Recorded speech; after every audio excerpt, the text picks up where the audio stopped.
today I'm going to show you how to make the Kada Prasad instantly and quick. Let's take a kadai, add 1 cup of wheat flour and nicely fry it on the pan. We're dry frying it, and one thing very important here is to fry it well so that the color transitions slowly into a chocolate brownish color.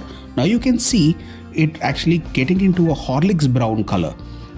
The moment this happens, we add 1 cup or an equal cup of ghee to this. Nicely mix the fried flour in the ghee completely after simmering the gas stove so that it doesn't get burnt. Now it is time to make the chashni or the sugar syrup. Now we add 3 cups of water. You can use the same cup that we used for the atta and add 1 cup of sugar. Mix this completely.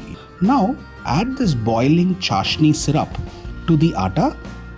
You will find that the mixture becomes a little watery, but this needs to be stirred for at least 15 to 20 minutes. You can see the thickening of the Kada Prasad. Stop stirring when you see the ghee coming out of the Kada Prasad.